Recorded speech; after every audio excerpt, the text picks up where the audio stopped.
વાલીગણો, શિક્ષકો તેમજ વહાલા વિદ્યાર્થી ભાઈ બહેનો, આજે હું તમને મારા સ્વપ્નના ભારત વિશે મારું વક્તવ્ય રજૂ કરીશ તો તમે શાંતિથી સાંભળજો. ગુણવંતી, ખમીરવંતી, કેતનવંતી, રસવંતી, શોભનવંતી, જોગનવંતી, સોહાગી, રક્ષણ જેવા રૂપકો પામેલી ગુજરાત ધરાને થતા સમગ્ર ભારતના સર્વાંગી વિકાસ માટે દરેક ભારતીયોને ગુજરાતની એક સ્વપ્ન હોય છે. તો હું પણ આજે મારા સ્વપ્નના ભારત વિશે આપણી સમક્ષ રજૂ કરું છું તો તમે શાંતિથી સાંભળજો. સોના કરતા સોહાગણું મારા સપનાનું ભારત, સોના કરતા સોહાગણું મારા સપનાનું ભારત, ઝાંખતી આંખે જોયું મારા સપનાનું ભારત, ઝાંખતી આંખે જોયું મારા સપનાનું ભારત.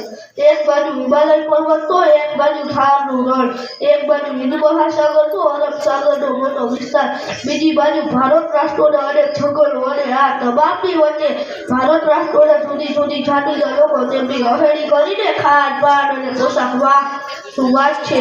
મારી માતૃભૂમિને મારી માતૃત્વને હું ત્રણ શબ્દોમાં કહું તો અદ્ભુત, અલગ કરે અને ચમત્કારી. આપણા મહાન ભારત દેશે તમામ ક્ષેત્રોમાં વિકાસ કર્યો છે અને વિશ્વભરમાં આગવી ઓળખ ઊભી કરી છે.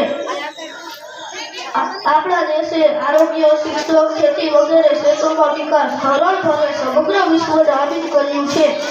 દેશના સોનેરી ઇતિહાસનું જતન થાય અને સોનેરી ભવિષ્યનું નિર્માણ થાય તે માટે એક સાફ, સુંદર, સ્વચ્છ, શિક્ષિત અને સુંદર દુનિયામાં વખણાય એ છે મારા સપનાનું ભારત. સોના કરતા સોહાગણું મારા સપનાનું ભારત, સોના કરતા સોહાગણું મારા સપનાનું ભારત, ઝાંખતી આંખે જોયું મારા સપનાનું ભારત, ઝાંખતી આંખે જોયું મારા સપનાનું ભારત. મારા સ્વપ્નના ભારતના લોકો ખુશી હશે, દરેક નાગરિકને પૂરતું અને પૌષ્ટિક ખોરાક મળતો હશે, દેશમાં યોગ્ય શિક્ષણ વ્યવસ્થા હશે જ્યાં બાળકો પાઠ અને ભયમુક્ત અને ગુણવત્તાવાળું શિક્ષણ મેળવતા બાળકો હશે.